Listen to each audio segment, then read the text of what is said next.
audiência pública. Eu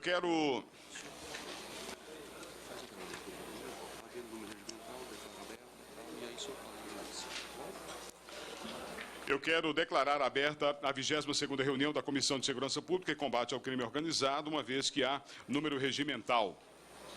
Portanto, vamos dar início aos nossos trabalhos. Eu convido para compor a mesa o senhor Mário Medeiros Neto, coordenador da Federação Sindical dos Oficiais de Justiça do Brasil.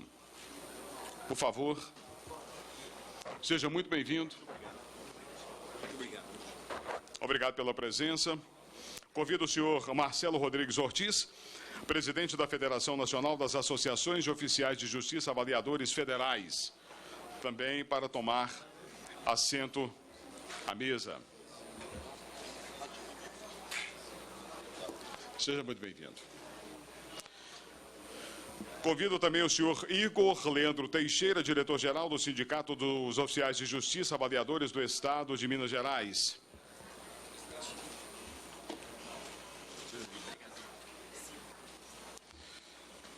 Convido o senhor Cleomar Wolfram, diretor financeiro do Sindicato dos Oficiais de Justiça do Estado do Espírito Santo.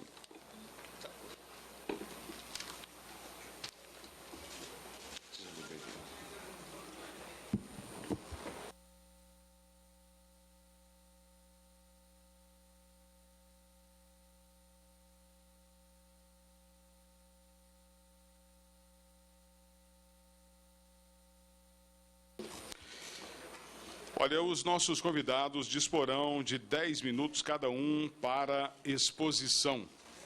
Eu quero iniciar os nossos trabalhos concedendo a palavra ao senhor Mário Medeiros Neto, que é coordenador da Federação Sindical dos Oficiais de Justiça do Brasil.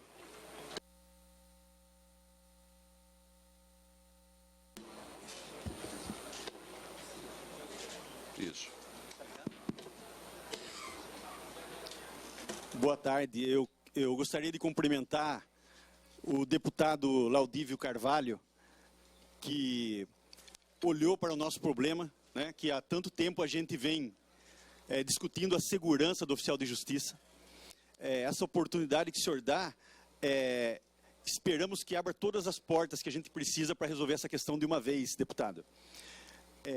Cumprimento todos os oficiais que estão presentes aqui, né, que passam pelo problema da falta de segurança diariamente, e que nós somos ignorados pelos poderes e pela sociedade, e nós percebemos que até mesmo os juízes não conhecem a nossa função e não sabem o que nós passamos na rua. Dia 3 de julho de 2008, nós participamos de uma mesma audiência pública, só que pelo Senado, Comissão de Direitos Humanos. E lá nós deixamos anexado como documento um dossiê repleto de casos de violência. E até a Daniela daqui do Distrito Federal tentou buscar esse dossiê para a gente juntar aos que a gente tem, né? Mas eles perderam esse dossiê porque não era informatizado na época. Mas não é por falta de dossiê, o senhor vai ver que a questão é bem complexa, né? Fábio de Goiás tem um dossiê, o Seiji tem... Todos aqui têm dossiê para apresentar a qualquer momento para o senhor, que os casos são muitos, deputado. Quantos dossiês nós vamos ter que produzir para que a sociedade olhe por esse problema dos oficiais de justiça, da segurança dos oficiais de justiça? Essa é a pergunta que fica. Quantos dossiês? Quantas vezes nós vamos ter que voltar aqui, né? Para que a sociedade enxergue o problema, porque os parlamentares, os deputados, eles são os representantes da sociedade aqui, né? E são quem legisla para que conserte situações que a sociedade ainda não enxergou. Então, pedimos que a sociedade olhe para nós através dos deputados e através dessa oportunidade que o deputado está nos dando, né? Então, até quando vão permitir que sejamos vivos para comparecermos aqui de novo? Para implorar por segurança, deputado. Né? Viemos em 2008, muitos que vieram em 2008 não podem estar aqui hoje, por problema de doença psicológica em virtude da violência que sofre. um dos que pediram por essa audiência, o Paulo do Rio Grande do Sul, ele não pode tomar um avião para ir de uma cidade para outra, porque ele não pode passar qualquer problema emocional, mas ele foi aposentado por invalidez, que é o reflexo dessa violência que a gente passa no dia a dia, deputado. O que a gente repara em todo lugar que a gente vai, em todo deputado, todo gabinete que a gente visita, é que ninguém conhece o que faz um oficial de justiça de verdade, né? Ele muitas vezes na mídia, ele parece um ser invisível, mas nós vamos mostrar a importância que ele não é tão invisível assim. Por exemplo, desocupação das escolas em São Paulo. Eu sou de São Paulo, falo dos casos de lá que eu tenho mais. O que a mídia se preocupa é com o embate PM e os ocupantes. Ninguém sabe que foi o oficial de justiça que coordenou todo aquele trabalho, o Paulo, um oficial de justiça lá de São Paulo, para que não tivesse violência, para que ocorresse tudo da melhor forma possível, né? Grandes reintegrações de posse de 100, 200 famílias, grandes áreas. Quem coordena esse trabalho é o oficial de justiça. A imprensa se interessa apenas pelo embate, é o que dá notícia, o que dá matéria para ela. Fazemos ainda afastamento do lar, quando o marido bate na mulher, né? É o oficial que vai tirar o marido, o agressor, de casa. Busca a pressão de pessoas e bens, tira o filho do pai para entregar para a mãe, tira da mãe para entregar para o pai, penhoras, arrestos e sequestros de bens, arrolamento de bens, internações compulsórias, prisões, conduções coercitivas. Mas nós vamos mostrar que nós somos esses seres invisíveis, mas que concretizam, que efetivam a justiça nesse país. Quando o juiz emite uma ordem judicial, de dentro do seu gabinete, no seu conforto, com ar-condicionado, por exemplo, o juiz determina a reintegração de posse de tal área. Eu pergunto se a justiça foi concretizada nesse momento, né? Se desocuparam a área porque o juiz determinou ali no papel. Quem participou de uma audiência judicial sabe que quando você chega ao seu advogado lá, o advogado fala assim: você não abre a boca, só responda o que for perguntado. Então o juiz está revestido de toda uma segurança. Já o oficial de justiça, é ele que vai na rua tirar as pessoas que ocuparam, né? Quando ele determina o afastamento do lar conjugal, que o marido espancou a esposa. Quando ele determina naquele momento ali, a justiça se concretizou? Não. Ela é teórica, ela é abstrata. Ela só se concretiza quando o oficial de justiça vai lá, até aí ela está apanhando. Quando o oficial vai lá na casa tirar o agressor. Daí a justiça se efetiva, daí você vê o poder público funcionando. Não quando o juiz deu aquele despacho lá. Ali ainda ela não se tornou real. Então, quando ele emite a decisão, ela é apenas abstrata, se concretiza, se realiza com a ação do oficial de justiça. É quem efetivamente leva a justiça aos jurisdicionados, materializa a pretensão das partes, transforma a justiça do campo teórico para o campo prático. Quem leva a justiça, essa é uma frase do Paulo, que está afastado desse oficial do Rio Grande do Sul, que eu mencionei no início. Quem leva a justiça não pode ser vítima da insegurança. Eu peguei o conceito de segurança, né, e a gente vai falar sobre ela. A polícia garante segurança a todos os cidadãos? Tem efetivo e aparelhagem suficiente para isso no dia a dia? Há segurança em qualquer lugar, hora, para que o cidadão possa sair com a família? O oficial trabalha a qualquer hora, em qualquer lugar, com as questões judicializadas, onde já existe o conflito. Porque se a questão está judicializada, deputado, é porque as partes não tiveram consenso, porque é um litígio. E é nessa situação que o oficial vai, naquele território, levar a decisão judicial. Instaurado o litígio, né? O litígio na esfera do juiz tem um significado. Como eu disse para o senhor, ele aparecia no gabinete. Para o oficial de justiça é outro significado. É ele que vai no território do cara, tirar ele de casa, concretizar a justiça. Tem um parecer, você pode colocar, por favor? Um parecer do ministro Lauro Leitão, então pertencente ao Conselho da Justiça Federal.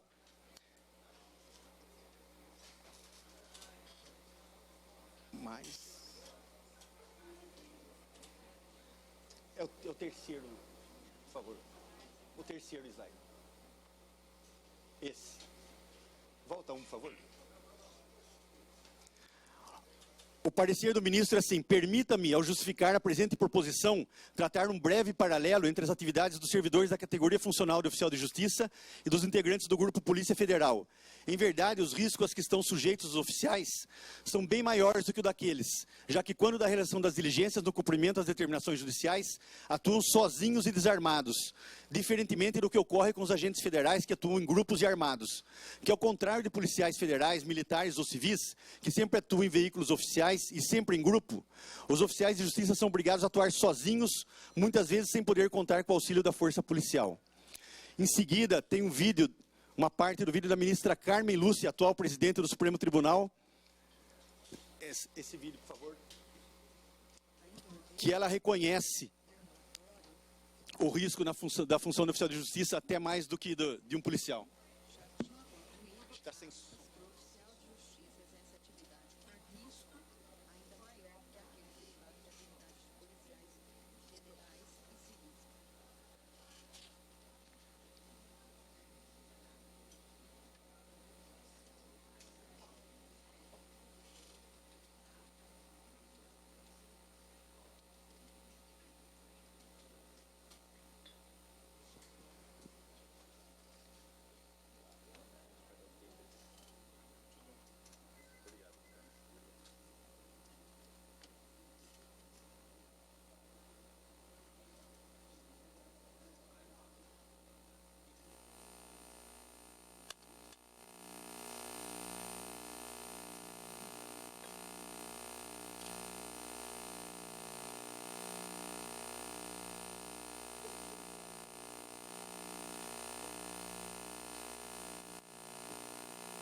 Pela ordem, senhor presidente, enquanto está aí mexendo aí, eu poderia, por gentileza, só fazer uma indagação aqui. O senhor vai abrir depois para que os deputados falem ou o senhor vai deixar também os demais que vieram participar? Eu tenho aqui 3 convidados, que é o João Batista Fernandes, que é o presidente da FENOJUS, e também Eduardo Quintas, que é diretor da Cidojus, lá de São Paulo, e o Paulo Vieira, que também é diretor da Cidojus. Eles vieram como nossos convidados, e eu gostaria só saber se o senhor vai abrir para que eles também pudessem usar a palavra no final ou não. Meu nobre deputado, prazer recebê-lo aqui nessa comissão, mais uma vez, né? Estarmos juntos aqui. Olha, nós não havíamos previsto nada nesse sentido exatamente porque havia uma programação anteriormente feita e nós não teríamos espaço para abrir, até porque a ordem do dia já está acontecendo. Estamos correndo o risco de abrir a sessão do Congresso Nacional a qualquer momento. Então, eu gostaria de registrar a presença deles que acompanhem conosco, em havendo possibilidade em relação ao tempo. Eu certamente concederei a palavra a eles, mas não posso firmar esse compromisso com Vossa Excelência exatamente por causa da questão de tempo legal aqui para que nós possamos conduzir os nossos trabalhos. Eu entendo perfeitamente. Agradeço a Vossa Excelência e dizer que lá no plenário, eu vim de lá agora, não está tendo quórum. Estão lutando, fechou a sessão e está iniciando uma nova sessão, não está tendo quórum. Então, eu acredito que vai dar um tempo suficiente aqui para a gente debater o assunto. Muito obrigado. Não, e há necessidade de debater exaustivamente esse assunto. Daqui a pouco eu quero até falar porquê do meu requerimento. Obrigado, viu? Podemos continuar, então, com o coordenador da Federação Sindical dos Oficiais de Justiça do Brasil, senhor Mário Medeiros Neto. O Conselho da Justiça Federal, no processo 8661, já tinha concluído, aspas... Olha, eu quero pedir desculpas aos senhores, há um problema de áudio. É até um trocadilho estranho, né? Há um problema de áudio no vídeo. Esse vídeo está... Mas... Desculpa. Não. É apenas pedir desculpas aos senhores, mas o senhor Mário Medeiros Neto pode falar, inclusive, a respeito do depoimento ou da fala que foi feita pela ministra Carmen Lúcia. Esse vídeo está disponível no YouTube, na internet, né? E o teor dele é que ela reconhece a periculosidade da profissão do oficial de justiça, o risco que ele corre, que é até maior do que a polícia. Ela reconhece isso no vídeo.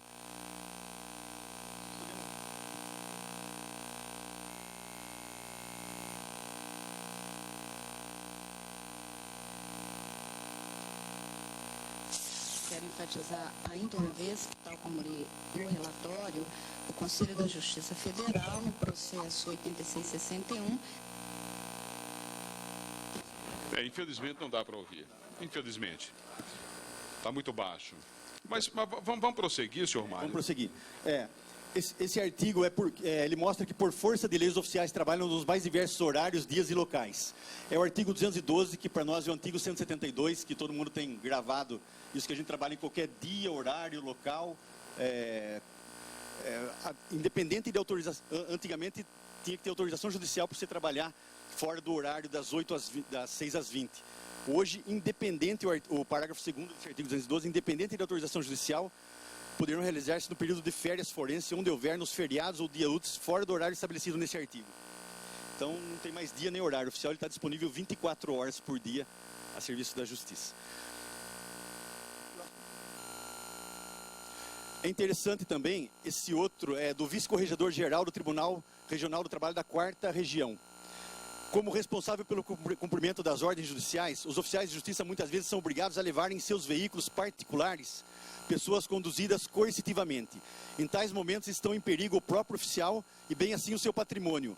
Infelizmente, o Poder Judiciário faz vistas grossas para que esse estado de coisas e não raro vê-se em situações como a que ocorreu na Justiça do Trabalho do Rio Grande do Sul, onde o veículo, que na época a Justiça colocou um oficial à disposição, foi retirado do trabalho dos oficiais de justiça porque isso implicaria expor desnecessariamente a risco a integridade física do motorista e o patrimônio da União. Circunstâncias que podem inclusive culminar na responsabilização civil administrativa dessa corte. Quer dizer, o veículo oficial e o motorista que acompanha o oficial de justiça correm risco. O oficial, acho que ainda mais olharam só para eles, não olharam até por via transversa, né, nesse depoimento do corregedor, a gente nota a insensibilidade com o problema, ao mesmo tempo que ele constata que existe a violência contra o oficial de justiça. A violência não tem rosto, não tem sexo, não tem idade, não tem cor, não tem classe social. Ela tem um processo de imprevisibilidade para os oficiais de justiça. Você nunca sabe o que você vai encontrar por trás de uma porta que você bate, né? Todos conhecem bem esse problema, é o nosso dia a dia, deputado. E onde ela mora? Na favela, em que camada social? Atrás de que porta a gente encontra? Atrás de que esquina, né? Atrás de que rosto, de que olhar? Nós vamos mostrar que não tem como saber, né? Existem situações em que existe um protocolo de procedimento com a força pública, caso de reintegração de posse de uma área grande, como eu expliquei, que você combina junto com a polícia, só nesses casos. Mas, quando você pega um mandado, você não consegue ver que por trás dele tem uma situação de insegurança. O oficial de justiça Márcio Luiz Veras Vidor, ele foi cumprir um mandado de despejo de um funcionário da Assembleia Legislativa, né? Uma pessoa esclarecida e que tinha se prontificado a sair do imóvel. De repente, num momento de desespero, o oficial de justiça Márcio virou nome de rua. Ele foi assassinado. Uma situação inesperada. A pessoa, naquele momento de desespero, ela se volta contra quem está ali na frente, quem foi concretizar a justiça, né?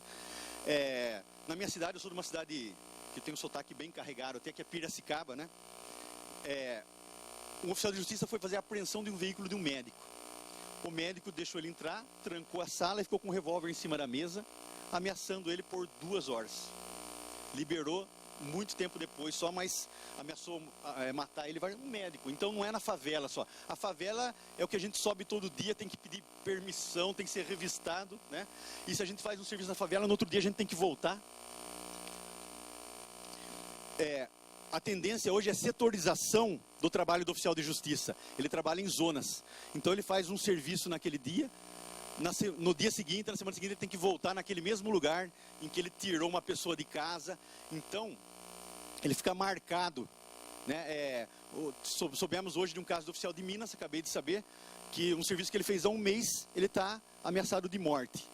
Ele recebeu ameaça, o tribunal falou, mas está andando com 2 seguranças, mas até quando? O tribunal falou que garante por 15 dias os 2 seguranças para ele, e depois disso?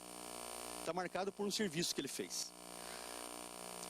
Todos os oficiais da minha comarca já enfrentaram situação de violência, todos. É cárcere privado. Uma menina, ela foi fazer uma intimação ao lado de uma favela, ela foi sequestrada por 3 menores, levaram, sacaram o dinheiro da conta dela e disseram, sabemos que você é oficial de justiça, não faça o boletim de ocorrência, senão você está perdida, né? Ela não fez o boletim porque ela tem que voltar lá, mas ela gasta quase metade do salário dela para trabalhar com segurança do lado, porque ela não consegue mais trabalhar sozinha. Imprevisibilidade, eu fui buscar o conceito de imprevisibilidade. É qualidade do que não se pode prever e avaliar antecipadamente. Eu até deixo os links aqui para conferirem depois. E de segurança, é a percepção de se estar protegido de riscos, perigos ou perdas. Então, imprevisibilidade é o contrário da segurança. Eu peço licença ao senhor, Mário. Vou te dar mais 2 minutos, porque nós já estamos com 14 minutos da sua fala. Eu estou dando um descontozinho. Certo. Eu não tenho que parar. Exatamente, mas por favor. Volta, por favor. Esse é o Francisco, que todo mundo conhece, Francisco Ladislau Pereira, 25 anos de idade, né? Ele foi intimar uma moradora do bairro Santo Antônio, em Barra do Piraí, no Rio de Janeiro. Ele parou para pedir informações no posto de polícia rodoviária, onde fica o local, tudo, e era perto. Então ele foi recebido com 2 tiros no peito, pelo filho da pessoa que ele procurava. Ele saiu do carro correndo, o rapaz pegou um carro de 50, o rapaz que tinha 50 anos pegou um carro e atropelou ele ainda. Como o Francisco poderia prever que aconteceria uma situação dessa?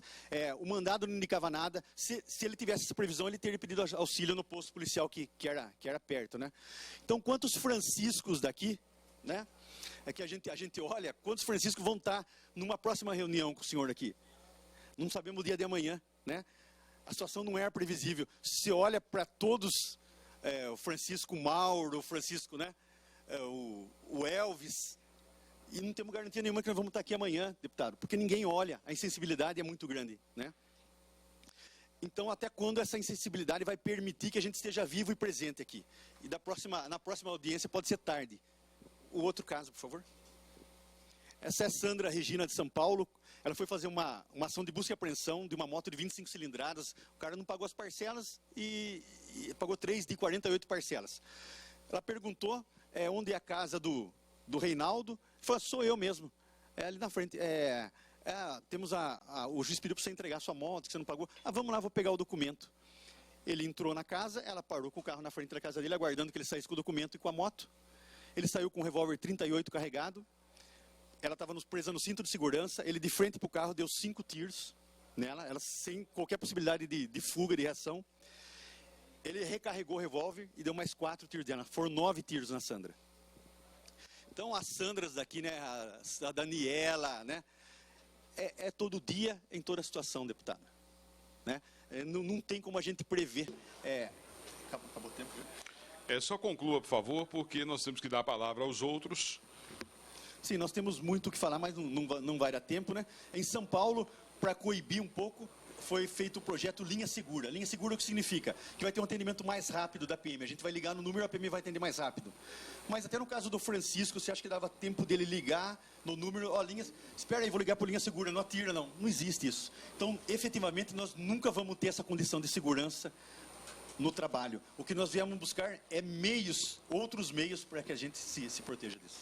Olha, quero agradecer ao coordenador da Federação Sindical dos Oficiais de Justiça do Brasil, o senhor Mário Medeiros Neto, e dizer ao deputado Paulo Freire que o seu estado, como o meu, passa momentos difíceis em relação à violência.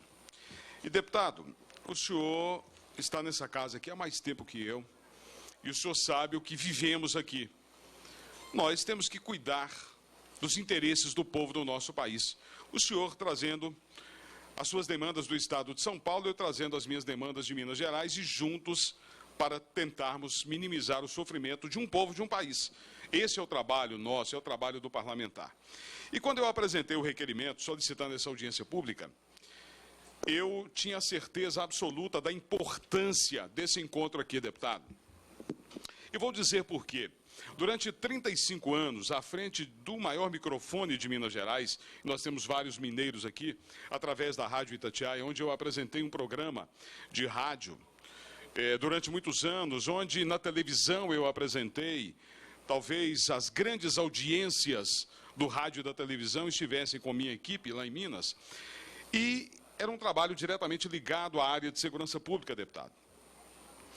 E os oficiais de justiça foram injustiçados ao longo desses 35 anos em que eu estive à frente de um microfone, e eu fui testemunha disso. Injustiçados na sua carreira, injustiçados nos seus salários, injustiçados pelo próprio sistema para que pudessem realizar o seu trabalho com dignidade. E o senhor Mário Medeiros falava ainda há pouco de um oficial de justiça que muitas vezes era obrigado a utilizar o próprio carro particular. Quantas e quantas vezes eu vi oficial de justiça descendo de ônibus em Belo Horizonte para citar alguém que a justiça precisava que fosse encontrado. Está ali o Web, que é um velho conhecido meu, que trabalha nessa área aqui, deputado Paulo Freire, que tem histórias para contar e que nós, ao longo desses 35 anos, acompanhamos de perto as dificuldades que os oficiais de justiça têm. E por isso, no nosso substitutivo do projeto de lei 3722, que alguns apelidaram de o novo porte de armas do Brasil, alguns disseram que seria o estatuto da revogação do atual estatuto, e, na verdade, nada mais é do que um projeto de lei, o 3722, que procura devolver ao cidadão de bem o direito da autodefesa, da defesa da família e da sua propriedade. E no meu substitutivo, no meu relatório, eu incluí os oficiais de justiça para que tenham direito ao porte de arma, para que possam não apenas trabalhar armados, mas ter a sua arma para a sua defesa pessoal. Porque como é que o oficial de justiça vai representar a justiça se ele não tem condição de defender a sua própria vida, o seu próprio corpo, a sua própria integridade? E não é possível que o oficial de justiça na justiça fique em segundo plano. Não é possível. E eu, enquanto parlamentar, e tenho certeza que o nobre deputado Paulo Freire, que aqui está fazendo parte dessa comissão, vai concordar comigo. Nós não podemos permanecer da forma que estamos permanecendo com os oficiais de justiça. Os senhores precisam ser valorizados pela justiça, os senhores precisam ser valorizados pelo Estado que representam e aqueles que são oficiais de justiça da Federação, que sejam valorizados pela União. Tem que ser assim.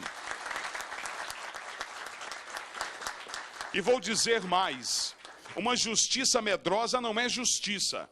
E um oficial de justiça, quando vai cumprir o seu dever legal, ele tem que estar, primeiro, amparado pela lei. Segundo, ele tem que ter condições de exercer o seu papel. E sabemos das dificuldades que os oficiais de justiça enfrentam e mais. A Polícia Militar não consegue dar a segurança necessária para que os senhores realizem o trabalho individual.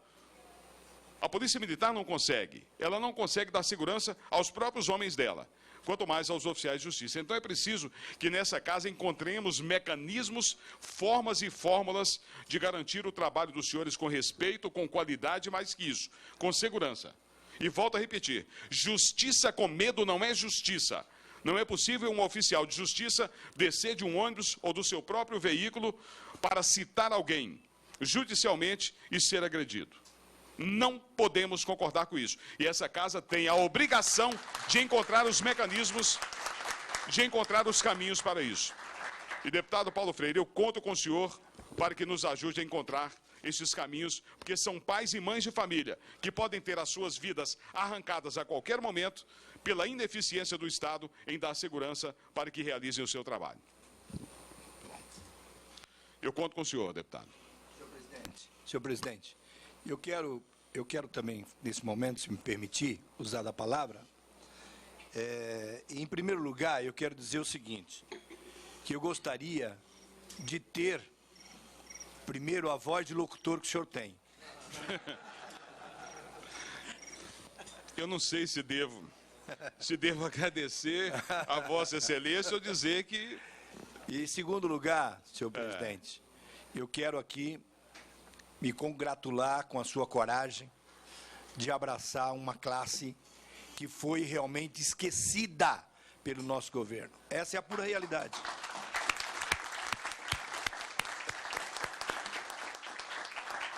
Eu tenho os colegas aqui atrás que nós trabalhamos junto há 30 anos atrás. Fazem 30 anos que nós trabalhamos juntos. Na época eu coordenava uma equipe de comissariado de menores da Zona Leste de São Paulo, onde o nosso juiz, que trabalhamos com ele, deveria ter mais comissários menores na zona leste de São Paulo. Porém, a grande dificuldade que tínhamos de conseguir pessoas, e principalmente voluntárias, que pudessem realizar esse trabalho, nessa época, ele se valeu de pessoas do próprio fórum para poder nos ajudar nessa missão. E esses oficiais de justiça, já com uma experiência na rua, realizando o seu trabalho, eles se colocaram à disposição para nos ajudar. E eu pude sentir de perto, durante os anos que trabalhei com eles, a dificuldade que esses oficiais de justiça tinham e têm até hoje. 30 anos se passaram, presidente, e nada foi feito para melhorar essa classe. Por isso que eu digo que essa classe está esquecida. E nós precisamos fazer alguma coisa. Senhor presidente, o trabalho que nós fazíamos no comissariado de menores, cumprir mandado de prisão, por exemplo, nós tínhamos que entrar em cada área mas super perigosa. Mas nós contávamos também com a ajuda ainda da Polícia Militar, dentro do fórum, através do requerimento do juiz, nós contávamos com a Polícia Militar. Mas o oficial de justiça, para conseguir naquela época a ajuda da Polícia Militar, era uma dificuldade. Como até hoje, senhor presidente, até hoje, eles têm a maior dificuldade para isso. Para que nós pudéssemos realizar o nosso trabalho, quando tínhamos também essa dificuldade, nós pedimos para o nosso juiz, isso naquela época, 30 anos atrás, e o nosso juiz concedeu para nós a arma de carga do fórum. Arma de carga. Nós trabalhávamos armados porque o lugar onde nós íamos para poder nos defendermos eram lugares super perigosos. E a situação, presidente, não mudou. E a situação que nós vivemos hoje, eu digo que está pior do que aquele tempo, porque a violência hoje está muito pior. Essa é a pura realidade. Então, nós precisamos olhar com carinho essa matéria e fazer com que não somente os nossos oficiais de justiça possam portar armas, logicamente, obedecendo a todos os requisitos que essa comissão trabalhou e colocou, e nós vamos fazer com que isso realmente aconteça, senhor presidente.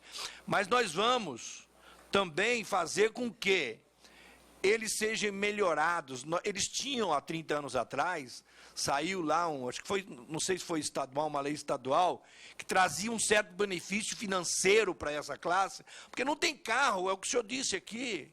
Como é que o oficial de justiça, que representa um juiz, ele vai representar um juiz para cumprir a sua obrigação, nem carro tem, senhor presidente. Nós tivemos aqui, o mandato passado, algo que foi também incentivado por essa casa, de ajudar o Conselho Tutelar hoje em dia. E saiu aquele pacote do Conselho Tutelar, Vossa Excelência muito bem sabe disso, que nós dávamos aí computadores e até carro para o Conselho Tutelar. E o Conselho Tutelar hoje está muito mais ligado à Prefeitura do que os próprios oficiais de justiça, porque nem a Prefeitura olha tanto para os oficiais de justiça. Então, eu acho que nós devemos criar leis dentro dessa casa para poder facilitar o trabalho do oficial de justiça, fazer com que o seu trabalho seja digno e reconhecido pela população e pelo governo, principalmente, e também, senhor presidente, dar a eles condições de trabalhar. Condições de trabalhar. Eu quero dizer, senhor presidente, o senhor conte comigo, dentro dessa comissão, dentro dessa casa, para que a gente continue lutando por essa classe e fazer o que eles realmente merecem. Realmente merecem. Não é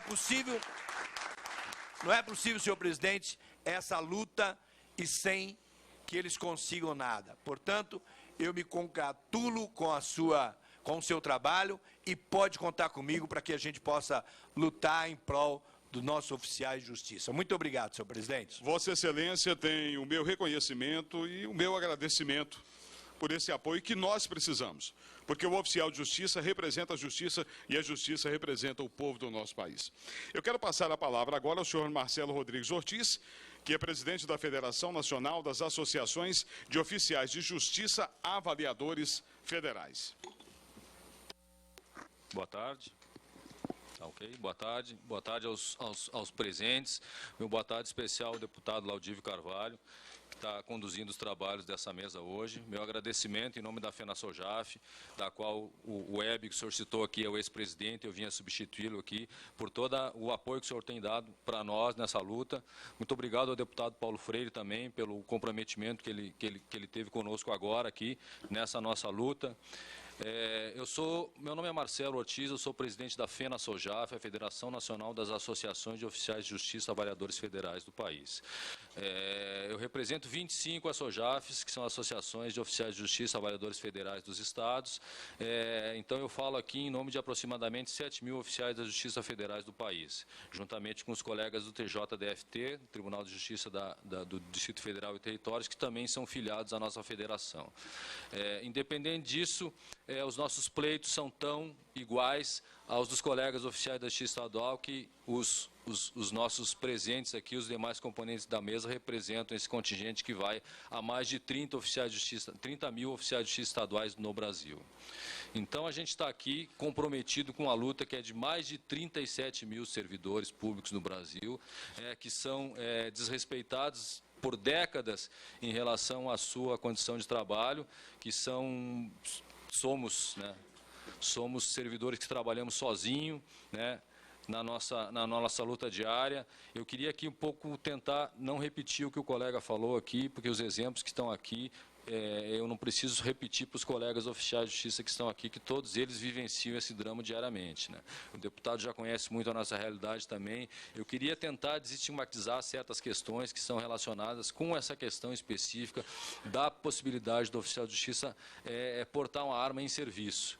Na realidade, a sociedade, muitas vezes, inclusive as autoridades que ditam a legislação brasileira, elas não têm o real conhecimento do exercício da nossa função, assim como a própria administração dos nossos tribunais muitas vezes não sabe na realidade do que a gente faz, né? O trabalho nosso é externo, é na rua, eles estão preocupados que a gente devolva o mandado cumprido, e o que acontece na rua não passa, né, normalmente pela cabeça e pelas preocupações das presidências de tribunal. Na realidade, é um fato que ninguém recebe a nossa visita com alegria. Nós temos, além de citações e notificações, que hoje, infelizmente, aí um comunicador da Rede Bandeirantes Nacional fez um comentário bastante infeliz, e o qual nós, como federação, vamos editar uma nota de repúdio em relação a ele, mostrando o total desconhecimento do exercício da função do oficial de justiça e fazendo algumas considerações que são totalmente falsas e falaciosas. Então, a nossa federação já está encaminhando uma nota de repúdio para esse tipo de atitude, e se as outras federações quiserem alguma informação sobre essa questão, a gente pode fornecer depois da audiência. Então, eu vou tentar ser rápido aqui, porque eu tenho meus 10 minutos também, não quero ser chamado a atenção aqui pelo deputado. Na realidade, a sociedade, as administrações, às vezes, e a crítica que a gente recebe, muitas vezes, nos fóruns onde a gente vai fazer esse nosso pleito por melhores condições de segurança, sobretudo pelo porte de arma dos oficiais de justiça, é que a entrega de notificações normalmente não é perigosa. Para os que não sabem, a entrega de notificações não é a única função do oficial de justiça, é uma delas, mas não é a única. E sobre ela especificamente, o nosso colega Igor aqui, que está na mesa, vai falar depois, ele vai nos mostrar o quão a entrega da notificação, de uma citação e da intimação é perigosa pelos dados numéricos que ele coletou. Eu vou deixar que ele fale sobre isso depois. Mas a gente faz penhoras com ou sem remoção na Justiça do Trabalho, por exemplo, faz muito violação de bens de empresa, de pessoas físicas, de sócios de empresas. A gente faz desocupação de imóveis, reintegração de hipóteses, conduta coercitiva de testemunha, onde em alguns estados tem juízes que têm a capacidade de exigir que o oficial de justiça faça no seu próprio carro particular, porque a polícia não tem condições. A gente aqui não está tentando criticar o comportamento da polícia, que muitas vezes, quando ela pode nos ajudar, ela realmente nos ajuda, mas ela não tem condições físicas e numéricas de nos dar o suporte para ajudar no nosso trabalho. Então, esses mandados de busca e apreensão, soltura de preso em presídio, processo de família, separação de corpos, retirada de criança de família, de pátrio poder, são mandados que exigem, né, e que eles encerram em si próprios, e é só um pensamento coerente, necessário para se ter essa conclusão, de que o mandado em si próprio ele é potencialmente perigoso. A gente ouviu dizer, inclusive de magistrados de tribunais superiores, aí, que o nosso risco é eventual. A gente fica triste e desgostoso de ouvir um magistrado que trabalha no mesmo poder judiciário que nós trabalhamos dizer uma coisa dessa. Ele mostra um total desconhecimento da nossa atividade, né? O nosso risco não é eventual, o nosso risco é constante, premente, todo o dia. A nossa proteção, sim, é eventual, porque a nossa proteção ela só se dá quando a polícia nos acompanha. E a gente achar que a polícia acompanha o oficial de justiça toda vez que a gente precisa, em todo mandado que é necessário, e toda vez que a gente pede, é uma falácia de quem não conhece a nossa realidade.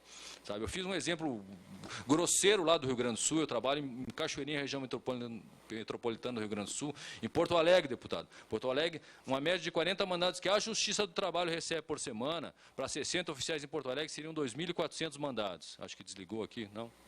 Não. 2.400 mandados. Seriam, levando em conta 6 dias úteis de trabalho, que a gente trabalha a maioria das vezes no sábado, 400 mandados por dia. Para acompanhar 400 mandados por dia, nós vamos precisar de 2 policiais para cada mandado e uma viatura. Seriam 800 policiais e 400 viaturas por dia para ajudar os oficiais de justiça do trabalho de Porto Alegre. Eu não preciso fazer nenhum cálculo maior para dizer que isso é totalmente impossível, né? O sistema de segurança do Brasil está passando por uma crise institucional bastante grande, ele está passando por uma crise de quantitativo, de efetivo de policiais, e a gente não pode exigir da polícia, dos policiais que nos acompanhem, e a gente não tem condições, eles não têm condição numérica, os oficiais nos dizem isso, os praças nos dizem isso, então a gente não tem. Isso é uma das falácias que gostaria de combater, que é essa questão do reforço policial. O reforço policial é exceção. Isso em todo o Brasil, no âmbito da Justiça Federal, da Justiça do Trabalho, da Justiça Militar, é em todo o Brasil. Os colegas da Justiça Estadual podem fazer o depoimento em relação à Polícia Estadual, mas pelo conhecimento que eu tenho, também a Justiça Estadual muito mais do que nós, inclusive, esse problema. A outra falácia é do risco eventual, que eu acabei de falar sobre essa questão do risco eventual, que ele é constante aqui. Nos casos extremos, somente nos casos extremos, aqui eu fiz um texto, mesmo nos casos extremos, onde sacrificamos nossos prazos, ficamos sujeitos a punições administrativas por atrasar o prazo para cumprir o mandato, só quando a polícia pode nos ajudar, e o perigo persiste. Porque não é o cumprimento do mandado em zona de risco, com acompanhamento policial, que vai solucionar o nosso problema de segurança. Porque, na mais das vezes, nós temos que voltar àquele mesmo bairro, quiçá aquela mesma casa, para cumprir um outro mandado, uma notificação, uma intimação, e a gente fica marcado. E vai voltar sozinho, vai voltar sem a proteção policial. O porte de arma vai salvar a vida de todo mundo aqui? Não vai. Mas o porte de arma vai dar uma segurança muito maior para que nós possamos, no mínimo, se defender. Ninguém quer porte de arma aqui, deputado. O senhor sabe muito bem disso, que o senhor acompanha muito bem a nossa luta. Ninguém quer porte de arma aqui para matar ninguém. A gente quer por um instrumento de defesa. Os magistrados têm porte de arma, os promotores têm porte de arma, e a gente sabe que nenhum dos membros dessa categoria quer matar alguém. Agora, a gente acha absurdo e não compreende como é que o profissional do judiciário que dá a ordem judicial tem o porte de arma para se defender dos efeitos dessa ordem, e o profissional que cumpre a ordem judicial na rua, longe do fórum, não tem a mesma arma para se defender da mesma forma. Então é uma coisa difícil de entender para nós, oficiais de justiça. A gente sabe que o deputado entendeu, a gente ficou feliz que o deputado Paulo Freire entendeu. A gente teve uma conversa muito boa hoje de manhã com o senador Hélio José, que é o relator de um dos projetos que está lá no Senado para porte de arma. Ele também é partidário da nossa luta, e o que a gente espera... Estou extrapolando muito meu tempo aí, deputado. Ainda tem? Ah, não, tá. Então, o que a gente espera é isso, é que os nossos legisladores, como o deputado Laudívio aqui e como o deputado Paulo Freire, entendam esse pleito. E para entender, eles precisam conhecer. Não basta que eles sigam orientação partidária ou orientação da sua bancada, dizendo, não, eu sou contra a flexibilização no Estatuto de Armamento. E o oficial de justiça que se dane. Sabe? São coisas que têm que ser analisadas à luz do conhecimento da função, e é isso que a gente quer. O senhor analisou, o senhor se convenceu, o senhor sabe muito bem disso. A gente está tentando fazer com que os seus pares também tenham esse tipo de convencimento. O deputado que estava aqui, Paulo Freire, se convenceu, é uma pena que não tem outros deputados aqui para a gente poder tentar fazer esse convencimento. Os colegas que estão aqui, com certeza, ninguém precisa desse convencimento, porque a gente que vive essa realidade. Todo mundo aqui já passou por uma situação de perigo de vida, de medo de perder a vida, onde faltou alguma coisa que pudesse segurar. Fora os colegas que, infelizmente, não estão aqui para contar a sua história, como é emblemático o caso do nosso colega Francisco, que o Mário contou aqui, oficial de justiça da Justiça do Trabalho, que foi entregar uma notificação de audiência em Barra do Piraí, agora aí no Rio de Janeiro, de audiência, e foi morto a tiros e atropelado pelo filho da reclamada. Então, uma situação que potencialmente, na visão de alguns que não conhecem a realidade, encerraria perigo zero, entregar uma notificação de audiência e, no fim, o colega está lá hoje numa situação diferente da nossa, para não usar outro eufemismo. A gente já rende, a partir de agora, as homenagens ao colega Francisco. No mês de novembro, agora, fazem 2 anos do falecimento dele. É um caso emblemático para nós, sem esquecer de todos os outros colegas. E a gente quer, deputado, que isso não aconteça com mais ninguém. Ou que, se vier acontecer alguma situação de perigo, a gente tem a possibilidade de se defender. Porque deve ser desesperador, né, a gente passar por uma situação dessa, de ser ameaçado com a arma e não ter com o que se defender. Para finalizar, deputado, eu queria agradecer mais uma vez a presença de todos os colegas, agradecer outra vez a sua disposição na luta em prol dos oficiais de justiça, agradecer essa casa aqui, agradecer as associações dos oficiais de justiça dos estados que mandaram os representantes para cá, as associações dos oficiais de justiça estaduais, e dizer que a nossa federação está sempre à disposição para qualquer tipo de conversa, seja com os senhores, seja com senadores, seja com colegas da Justiça Estadual, e o que a gente quer é isso, um pouco mais de segurança para a gente prestar melhor o nosso trabalho, para a gente poder exercer com muito mais competência e muito mais tranquilidade o trabalho que nós temos, falo por mim e pela maioria dos colegas, tenho certeza, orgulho de ser, porque eu não queria ser outra coisa na vida, eu gosto muito de ser e eu quero me aposentar e eu quero morrer, não em serviço, mas quero morrer oficial de justiça. Muito obrigado, colegas.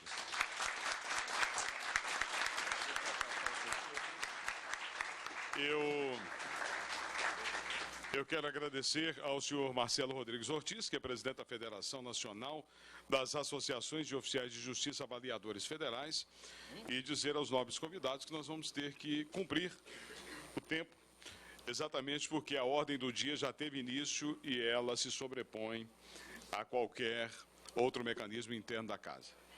Então vamos tentar cumprir. Conceda a palavra ao senhor Igor Leandro Teixeira, que é diretor-geral do Sindicato dos Oficiais de Justiça Avaliadores do meu estado, do estado de Minas Gerais. Obrigado, deputado Laudívio.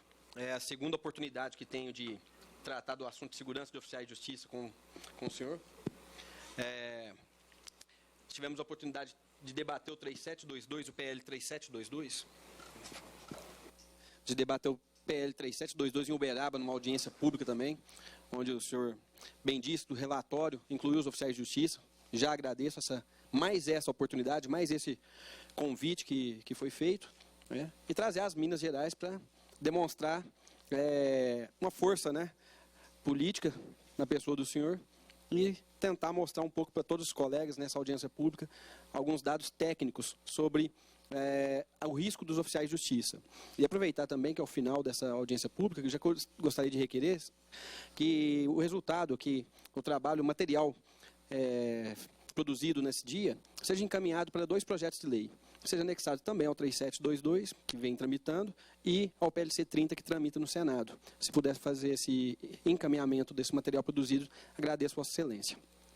Eu tenho algumas lâminas, se puderem colocar para mim, que eu vou tratar de números. Gostaria de apresentar para os colegas, e principalmente aos deputados, o que ocorre sobre a questão dos oficiais de justiça. O Sindojus, em parceria com a FOGEBRA, entrou com um processo de controle administrativo no CNJ, o número eu não vou ler, simplesmente apresentar, um pedido de providência para a segurança dos oficiais de justiça em todo o país. À época, a conselheira Débora Ciossi fez o relatório e solicitou informações para todos os tribunais de justiça do país, pedindo esclarecimento sobre quais eram as medidas que os tribunais de justiça estavam adotando para garantir a segurança dos oficiais de justiça. Algumas coisas chamaram um pouco a atenção, como, por exemplo, o Tribunal de Justiça do Acre responde que a assessoria militar do tribunal presta serviço de acompanhamento. Se puder voltar o slide só um minutinho, por favor. Presta serviço de acompanhamento e prestação proteção aos oficiais de justiça nos deslocamentos para cumprimento de mandados de afastamento, desapropriação, busca e apreensão e prisão, bem como nos demais solicitados pela central de mandado, sendo o serviço disponibilizado 3 vezes por semana, segunda, quinta e sexta.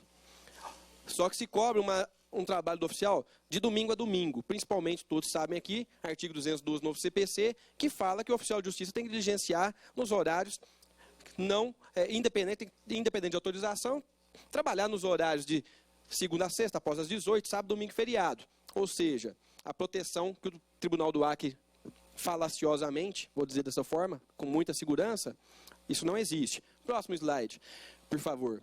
É o grifo esse do Tribunal de Alagoas. Lá no grifo ele fala: por fim, informo que na medida de necessidade do oficial de justiça, são disponibilizadas guarnições militares da PM Alagoas por meio de comando do policiamento da capital, cuja comunicação será feita por e-mail em telefones específicos. Só o oficial da capital que tem problema? E o interior? Não há proteção para ele? O próximo slide, por favor. Amapá, por fim, apresenta aqui o cumprimento dos mandados de condução coercitiva, reintegração de posse e ou naqueles que o caso exigir, autoriza-se o cumprimento, o auxílio de força policial com destacamento da Polícia Militar que serve no gabinete militar do tribunal. São 5 policiais.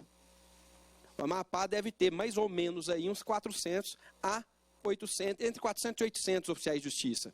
A escala aí está ficando um pouco complicada de proteção, não é isso?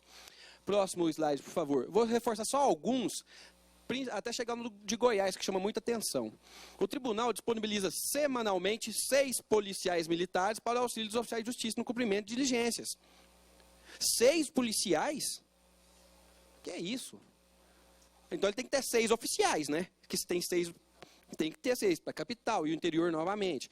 Próximo, por favor. Pode passar o da Bahia, porque eu quero chegar no Goiás. Ceará. Aí chega a questão interessante. Olha só o Ceará. Esclarece que atualmente não há medida voltada exclusivamente à segurança dos oficiais de justiça. A partir desses slides, nós começamos a ver que a situação, os próprios tribunais estão admitindo. Não consigo dar proteção. Eu não consigo dar proteção.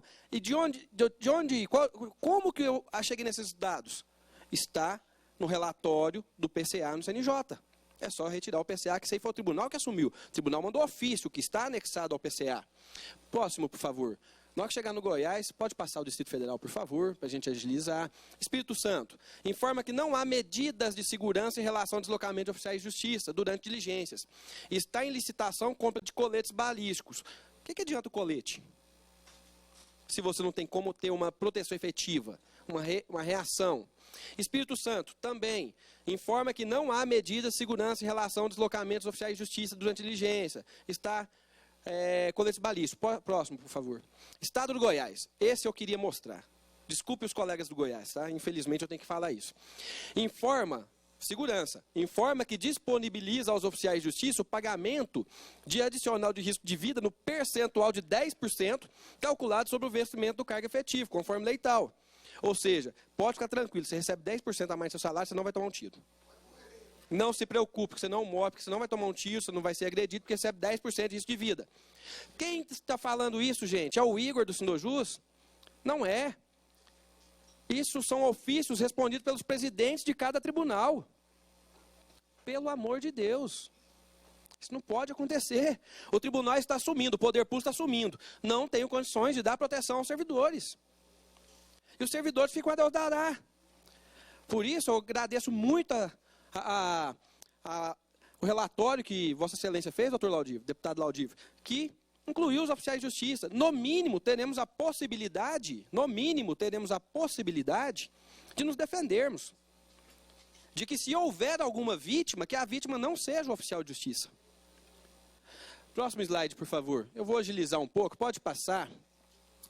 Chega até um gráfico, por favor. Minas, volta Minas, só um minutinho, por favor. Volta 2 slides. Minas, informa que os termos da resolução 646, o tribunal possui um centro de segurança institucional com 18 militares, um delegado, um agente e 2 bombeiros, que tem por objetivo atuar imediatamente em caso de reclamações para oficiais de justiça. Essa reclamação é pós-agressão. Essa atuação é pós-agressão e está sendo utilizada hoje por um diretor-geral do Sindicato dos Oficiais de Justiça, que é o colega que o Mário comentou. Ele está ameaçado de morte, andando escoltado com 2 policiais do gabinete militar, porque ele esbarrou no cumprimento de mandado que o pessoal é uma quadrilha de São Paulo, que deu prazo de vida para eles. Deu prazo de vida para ele. E quando esse prazo acabar e eles não fizerem nada, acabou o risco? Não, ele simplesmente não vai ter escolta, correndo-se o risco de logo na sequência vir a ser vítima dessa quadrilha, sem possibilidade de defesa. Pode passar, por favor. Até o próximo gráfico, pode passar. Pode passar o primeiro gráfico, porque são muitos estados, eu não vou ler todos eles aqui. Isso, mais um, por favor. Essa aí, para nesse slide, por favor. Eu queria mostrar para vocês, e fazer isso como material, isso é a ser encaminhado nos PLs que eu citei, uma fala que me chamou muita a atenção na votação em plenário da Câmara dos Deputados, da medida provisória 693, em que alguns deputados me falaram o seguinte: eu estava presente no plenário e falaram: os oficiais de justiça têm a proteção da Polícia Militar. Os oficiais de justiça têm proteção da polícia. E isso se repetiu por diversas falas dentro do plenário, deputado. Só que eu queria mostrar o seguinte: olha o tempo, olha a questão. Nas informações prestadas ao CNJ, vocês perceberam que os tribunais falaram: disponibiliza de segurança e acompanhamento para os mandados de busca, apreensão, prisão, afastamento do lar. Questões específicas, não eram isso? Olha esse gráfico que nós levantamos, através de um dossiê que mostra as agressões a oficiais de justiça. Dossiê que foi feito pelo colega Fábio de Goiás. Se nós olharmos lá o índice número 2, que ele está com 20%, 17, 20, eu não estou conseguindo ver aqui, mas o azul, o maior. Qual que é o mandado? O que tem maior índice, 20 e alguma coisa. Mandado de intimação. Ou seja, o mandado mais simples que existe, é o que mais gera agressão ao oficial de justiça. E ali está incluído homicídios. Ou seja, adianta você ter proteção naqueles apenas em busca e apreensão? Não adianta. Não adianta porque nos mandados mais simples é que mais ocorrem as agressões, justamente porque você não está acompanhado. E finalizando a minha fala, deputado, queria só levantar um número que conversamos muito aqui hoje, que só em Minas Gerais são expedidos por ano 4,5 milhões de mandados, 4,5 milhões de determinações judiciais por ano, em que o tribunal exige 2 diligências para cada mandado. 2 diligências significam 9 milhões de diligências. Nós temos polícia para acompanhar 9 milhões de diligências? Multiplicando isso no país, deputado, temos mais de 70 milhões de diligências ocorrendo por ano. Nós temos efetivo para isso? Nós não temos efetivo para isso. Não quero estender minha fala, só mais uma vez agradecer o convite, deputado, e continue nessa luta, porque vemos que a sua intenção é extremamente de justiça. Muito obrigado.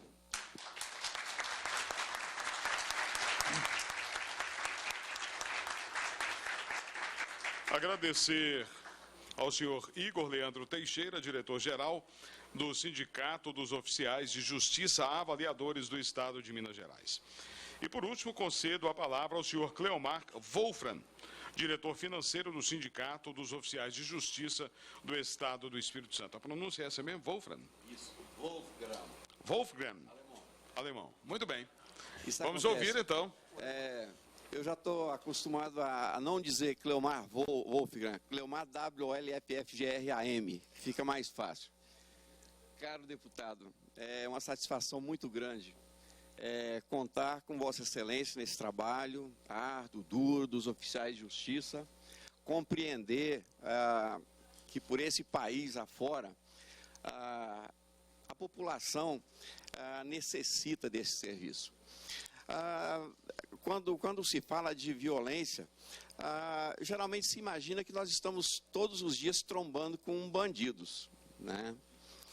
Mas nós também estamos levando a tutela jurisdicional para pessoas de bem. No caso de execução, uma ação executória de título executivo, judicial, extrajudicial, se tem de um lado uma pessoa que pode ter seu bem expropriado, tem outra pessoa de boa fé do outro lado que está recebendo a tutela da lei e recebendo o que lhe é devido, o que lhe foi tomado, o que não lhe foi pago, né? Então, chamo a atenção para essa questão positiva. O oficial de justiça ele é responsável por uma tarefa que, além de árdua, ela também, para mim, somos suspeitos de falar os oficiais de justiça, mas é uma tarefa louvável, porque ao mesmo tempo que nós sofremos essas agressões, e são muitas, não temos tempo aqui de falar de todas elas, apenas sabemos que elas acontecem. Do outro lado, existem pessoas que nos agradecem. Nos agradecem porque nós vamos lá, enfrentamos todas as situações, atendemos com toda a presteza aquelas partes que necessitam da tutela jurisdicional. Se de um lado tem um marido agressor, do outro lado tem uma mulher que precisa de proteção. E essa proteção, ela só é dada se o oficial de justiça se deslocar com todas as dificuldades. Eu não quero mencionar quais são elas, e já foi sobejamente falado. É assim que nós podemos atender a população. E justamente como o deputado aqui mencionou, é tarefa dos parlamentares, né, do legislativo, buscar, fiscalizar, atender a população nos seus anseios, nos seus maiores anseios. Quando Vossa Excelência está se colocando numa posição de atender os pleitos dos oficiais de justiça, Vossa Excelência, na verdade, está atendendo milhões e milhões de brasileiros que estão por esses rincões afora. É isso que eu queria dizer para vocês, só para não me estender, né? E agradecer a todos os oficiais de justiça que atenderam essa conclamação, que vieram aqui. Eu me enxergo em cada um desses rostos que estamos vendo aqui. Alguns com dificuldades maiores, outros menores, mas que aqui estão ávidos em busca de justiça. É a mesma justiça que nós vamos levar para a nossa nação, para os nossos brasileiros, que tanto necessitam. E é nesse sentido que nós estamos aqui, contando com a colaboração de Vossa Excelência, como também de todos os demais parlamentares, no sentido que nos seja concedido esse direito. Obrigado, deputado, obrigado aos colegas, e esperamos que isso seja feito. Olha, eu quero agradecer muito a presença de cada um dos senhores. Esse debate aqui apenas está tendo início hoje. Eu espero que os meus colegas parlamentares, aqueles que foram eleitos representando a vontade do povo, possam continuar a exercer o seu mandato em nome do povo. Porque, como repórter de polícia que fui durante 35 anos, pessoa ligada à área da segurança, o que eu ouvi no período em que estive à frente de microfones de rádio e televisão em Minas e até mesmo em programas nacionais, o que eu mais ouvia era dizer o seguinte: tem que prender bandido, bandido tem que estar preso. Todo mundo quer bandido preso, mas ninguém quer uma cadeia na esquina de casa. Ninguém quer a cadeia na esquina de casa.